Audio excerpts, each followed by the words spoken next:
Ever wondered how humanity survived this long? Because judging by some of these history facts, we honestly shouldn't have. This isn't about great inventions or brilliant leaders. It's about the dumbest decisions, weirdest moments, and straight-up absurd disasters that actually made it into the history books. From farting jesters and floating witch tests to kings convinced they were made of glass. These are the kinds of stories your teachers skipped. Probably for good reason. Get ready for 33 history fails so ridiculous they make modern stupidity look genius. 1. Okay, so you think your job is weird? Let me introduce you to Kiri Furi Han from Japan's Edo period. This dude's entire career, his 9 to 5, his contribution to society was professional farting. And we're not talking about your uncle after Thanksgiving dinner. This guy was the Mozart of methane, the Beethoven of the bowels. He could perform for the freaking shogun on command and rip out a symphony of sounds with his butt trumpet. He could allegedly imitate the sound of a drum, a bird, you name it. This was his marketable skill. Imagine writing that on your resume. Special skills can toot the Japanese national anthem in 3 distinct octaves. The fact that he was celebrated, not just thrown out, is the dumbest, most brilliant thing I've ever heard. 2. The US Patent Office has seen some weird stuff, but the 1881 patent for a fire escape hat might take the cake. An inventor, who was clearly a genius of the Wile E. Coyote variety, designed a top hat that was supposed to act as a parachute. The idea was simple. Your building is on fire, you grab your fancy hat, you jump out the window, and you float down like Mary Poppins. Let's be crystal clear. The only thing this hat was going to do was make you look dapper for the first 2 seconds of your plummet to the hard, unforgiving sidewalk. It had the aerodynamic efficiency of a cinder block. How this got approved is a mystery, but it's a perfect monument to that brand of American optimism that completely ignores the laws of physics. 3. You think of major heists, you think gold, diamonds, art. You don't think of pancake toppings. But in 2012, some absolute legends in Quebec pulled off the Great Canadian Maple Syrup Heist. Yes, Canada has a strategic maple syrup reserve, which is basically Fort Knox for breakfast. These thieves stole $18 million worth of that sticky goodness. They siphoned it out of barrels over months, replacing it with water. Imagine the poor sap who discovered it. Hey boss, this batch of grade A amber tastes suspiciously like my shower. This is the most polite, most ridiculously Canadian crime ever. It's like the cast of Ocean's 11 decided their target was an IHOP. Absolutely zero notes. Perfect. Dumb crime. 4. History remembers kings for their glorious battles or their tragic, noble deaths. King George II of Great Britain is remembered for dying on the toilet. This isn't a joke. In 1760, the guy was having his morning routine, probably reading the back of a shampoo bottle, when he decided to fight a battle he could not win. He strained so hard on the porcelain throne that his entire aorta just went poof and exploded. His attendants heard a crash and ran in to find the king of a global empire had been officially defeated by last night's burrito. He literally died on the throne. You can't write a more undignified, yet somehow relatable ending for a monarch. That's a rough way to go, buddy. 5. Roman Emperor Vespasian looked at the world and saw one thing, a source of cash he hadn't taxed yet. When his empire needed money, he came up with the ultimate hustle, a tax on pee. Seriously. Public toilets would collect urine, which was then sold to tanners for leather making. Vespasian was like, "Oh, you're selling pee? I'm gonna need a cut of that." His own son Titus thought it was disgusting and told him so. In response, Vespasian, in a total dad move, held up a gold coin and said, "Does this smell?" When Titus said no, he dropped the legendary line, "Money doesn't stink." This guy was such a hustler, he monetized human waste.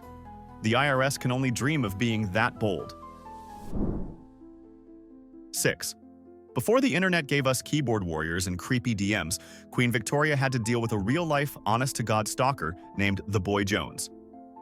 This teenager wasn't just lurking on her social media. He was literally in her house. He broke into Buckingham Palace 3 times. This kid was playing real-life Assassin's Creed, but his only goal was to be a massive weirdo. He was found hiding under the Queen's sofa. He bragged about sitting on the throne and, get this, he stole her freaking underwear multiple times. Bro, what was your plan? To what end?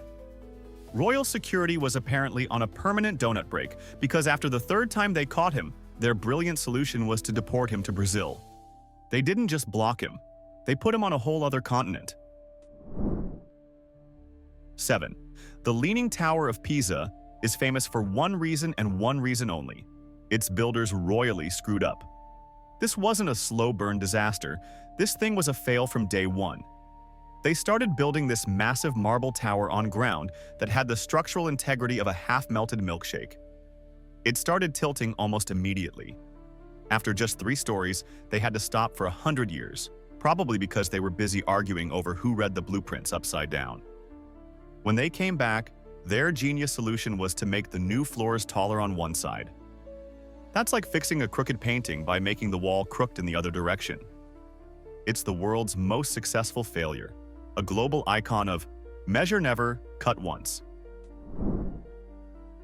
8. There are cool ways for a king to die, and then there's the way King Charles VIII of France checked out. In 1498, this dude, who was known for being on the shorter side, was walking through his own castle on his way to watch a tennis match. He was probably all pumped up, ready for some sports action when he failed to notice a doorway. He didn't just duck, he smacked his head full speed on the stone lintel. Thwack! He shook it off for a bit, but a few hours later, he just dropped dead. The King of France, a man with armies and a kingdom, was taken out by a piece of interior decorating. A stationary object. The doorway remains undefeated, holding a perfect 1-0 record against the French monarchy. What a legend. The doorway, not the king.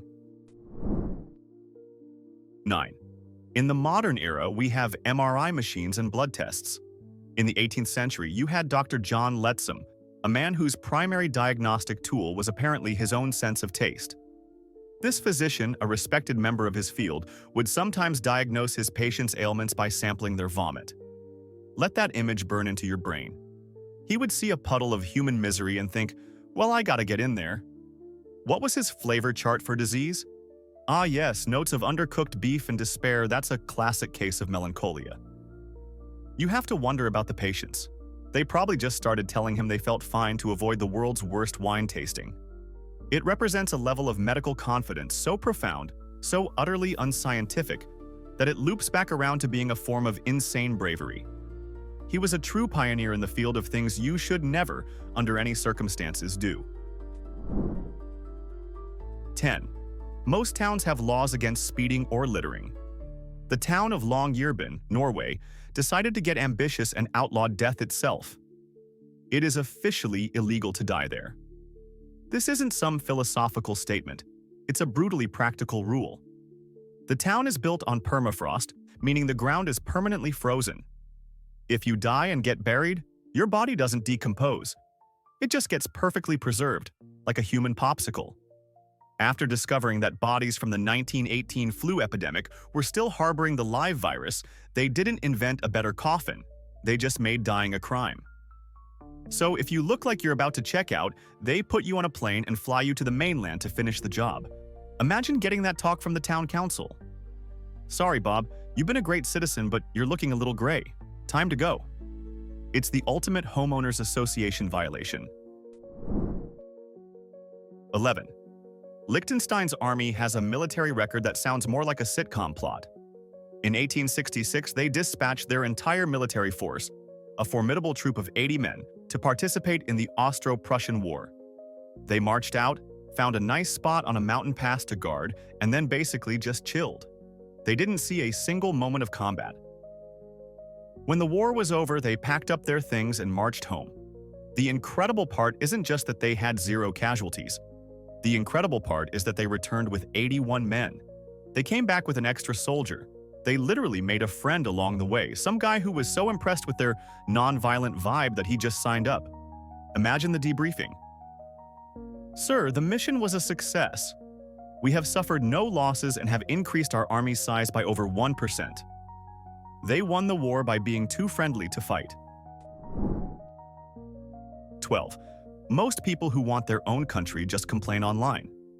Giuseppe Bertoleone, a 19th century Italian fisherman, took a more direct approach. He sailed to a tiny, uninhabited island called Tavolara, moved his family there, and simply declared himself its king. That's it. No revolution, no paperwork, just pure, unadulterated confidence. He was the king of a rock populated by himself and some wild goats. The most absurd part is that the world just kind of went with it. When the actual king of Sardinia sailed by for a visit, he officially recognized Bertoleone as a fellow sovereign ruler. It was the ultimate fake-it-till-you-make-it power play. This man woke up one day, decided he was royalty, and the world just shrugged and said, "Okay, sure." His royal duties presumably consisted of fishing and making sure the goats didn't eat his laundry. 13. In the grand tradition of husbands giving questionable gifts, a funeral director in 1950s New Zealand set a new standard. He decided to build a custom car for his beloved wife. A sweet gesture, until you learn his primary building material was a coffin. He took a casket, modified the chassis, and turned it into their family station wagon. This was not a Halloween prank. This was their daily driver. Imagine his wife's reaction. "Oh, a car! And it has so much finality to it." Can you picture her running errands in this thing? Driving the kids to school, going grocery shopping, all while piloting a mobile testament to her husband's creepy profession. It's a work of art in the world of morbidly practical engineering and a powerful argument for just getting your spouse a gift card next time. 14. Preachers have always sought creative ways to reach their flock. But a congregation in 19th century Tennessee took that idea to a whole new level. Faced with communities scattered along the Holston River, they didn't build multiple chapels. They built one church on a giant boat.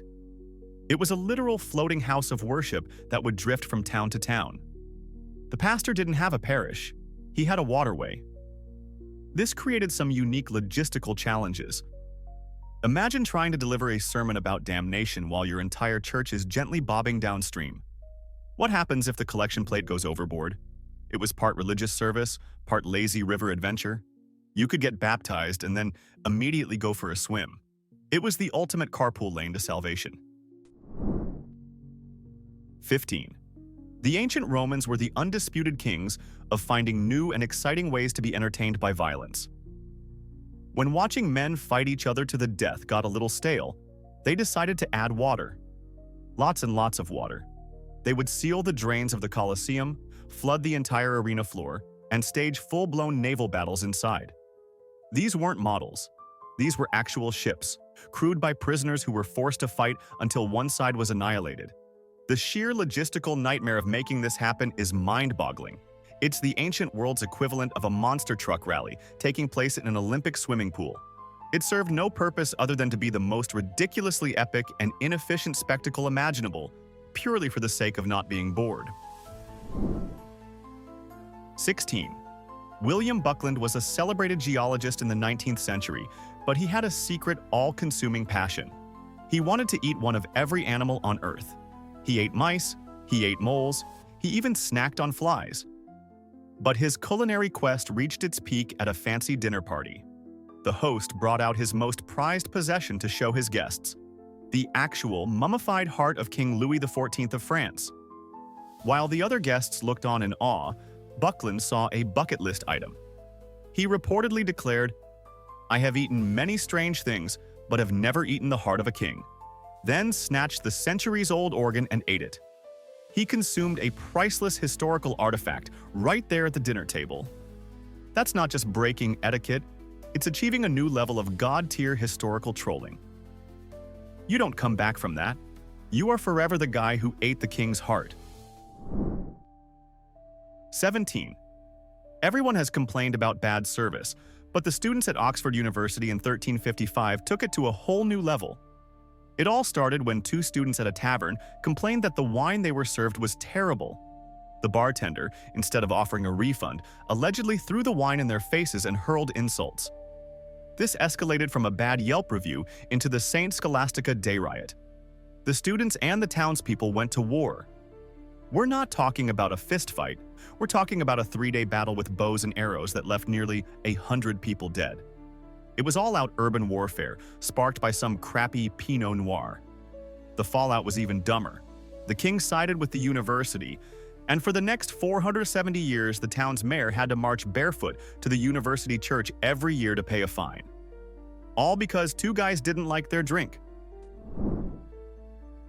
18. If history was a video game, Sir Adrian Carton de Wiart would be the main character who turned on God mode. This man was a professional soldier who treated war like an extreme sport and collected injuries like they were souvenirs. During his career, he was shot in the face, head, stomach, ankle, leg, hip, and ear. He survived multiple plane crashes. He tunneled out of a prisoner of war camp. At one point, when a doctor refused to amputate his shattered fingers, he just tore them off himself. And the craziest part? He loved it. He famously wrote, "Frankly, I had enjoyed the war." This guy wasn't a soldier. He was a human terminator who probably viewed losing an eye as a tactical advantage because it eliminated his blind spot on one side. He was so unkillable that he probably died peacefully of old age purely out of boredom. 19. The logic used during the witch hunts was so brilliantly stupid, it deserves some kind of award. One of the most popular methods for identifying a witch was the swimming test. The accused, usually a woman, would be tied up and thrown into a river. The logic was this: since water is pure, it would reject a wicked witch, causing her to float. If you floated, you were proven a witch and promptly executed. However, if you were innocent, the pure water would accept you, and you would sink to the bottom, where you would drown. Let's just appreciate this flawless no-win scenario. It's the ultimate rigged game. Option A, you float and we kill you. Option B, you sink and you kill you. Congratulations, you're innocent. Your prize is a lungful of river water. It's a judicial system designed by a complete idiot. 20. Jacques de Molay, the last Grand Master of the Knights Templar, gave us history's most satisfying and terrifying mic drop.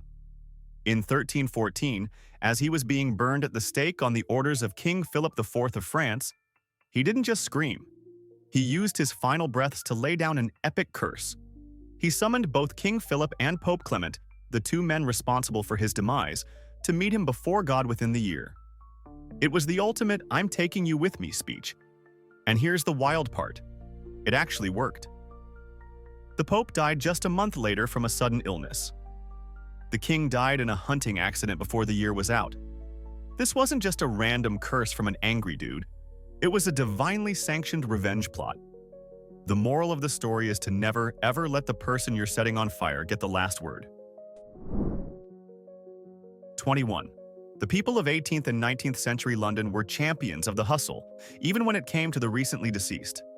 Gravediggers came up with a grim but brilliant side business, selling second-hand coffins. The process was simple and horrifying. They would wait a bit, then go dig up a recently buried coffin, pry it open, dump the body back in the hole or into a common pit, and then sell the gently used coffin to a new, unsuspecting family.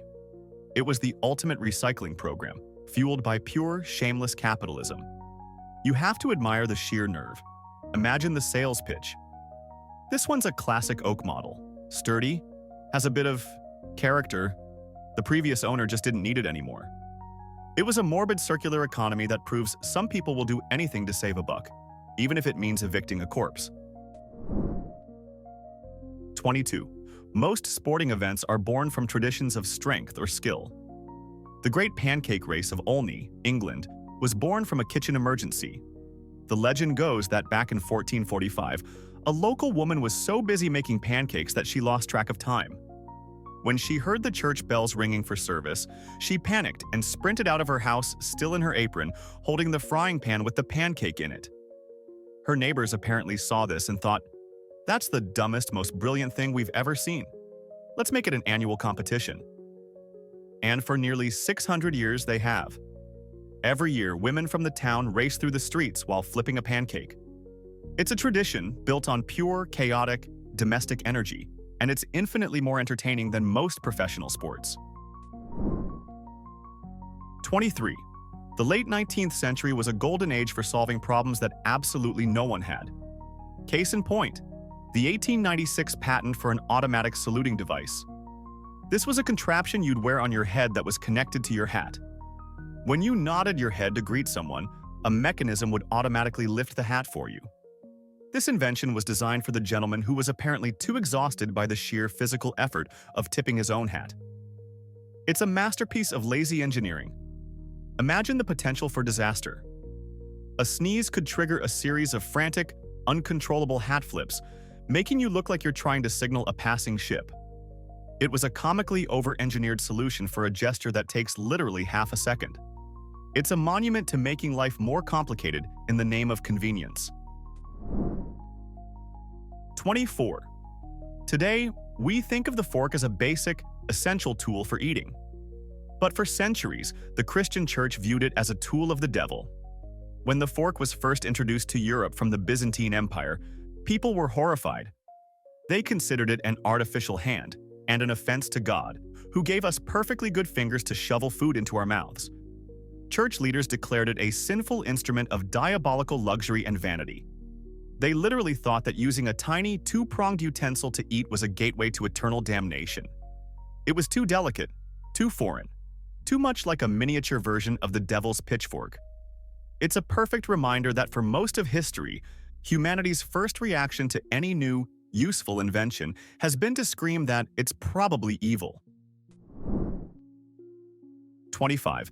Being a king is stressful, but King Charles VI of France took royal anxiety to a whole new level. Sometime in the 15th century, he developed a unique delusion. He became convinced that his entire body was made of glass. He wasn't speaking metaphorically. He genuinely believed he would shatter into a million tiny pieces if someone so much as bumped into him. This made ruling a country incredibly difficult. He refused to let people touch him and had iron rods sewn into his clothing to prevent accidental breakage. Imagine the royal court, constantly walking on eggshells, not for political reasons, but to avoid literally shattering their monarch. It's the most fragile masculinity in history. You can't lead an army into battle when you're afraid of a stiff breeze. He was the original Mr. Glass, but with a crown and a whole lot more responsibility. 26. Long before TikTok challenges, in the glorious pre-internet era of the 1950s, students invented one of the most pointless fads of all time: phone booth stuffing. The goal was simple, idiotic, and deeply uncomfortable. You just tried to cram as many human beings as physically possible into a standard glass phone booth. That's it. There was no prize, no purpose, just the temporary glory of being pressed against 17 of your sweatiest classmates. Teams from colleges around the world competed for the record, which reportedly stands at 25 people. How is that even possible? It must have looked like a human Tetris game gone horribly wrong. It was a bizarre, short-lived phenomenon that perfectly captures a time when people had to invent their own dumb ways to be entertained without the help of a glowing screen. 27. The Soviet Union's approach to engineering was often, what if we just made it bigger? This philosophy reached its glorious, illogical peak with the Antonov A-40, otherwise known as the flying tank. Someone, a person who was probably promoted immediately, decided that the best way to get a tank to the battlefield was to strap a giant pair of biplane wings and a tail to it and just tow it into the air. This was a real prototype. They actually built this thing. On its one and only test flight in 1942, a bomber towed the winged tank into the sky, but the drag was so immense the bomber had to ditch it early. The tank glider actually landed safely, but the project was scrapped. It was a magnificent failure. A perfect monument to the idea that just because you can bolt wings onto something doesn't mean you should. 28. James Puckle, an 18th century inventor, created one of the world's first machine guns, a weapon that could fire multiple rounds without reloading. This was a brilliant, forward-thinking invention. But then, he added a feature so petty and prejudiced it became a masterpiece of dumb design. The Puckle gun was designed to fire two types of bullets. It fired normal, round bullets for use against fellow Christians. But for use against Muslim Turks, it was designed to fire special square bullets. Why? Because Puckle believed square bullets would be more painful and would convince the Turks of the benefits of Christian civilization.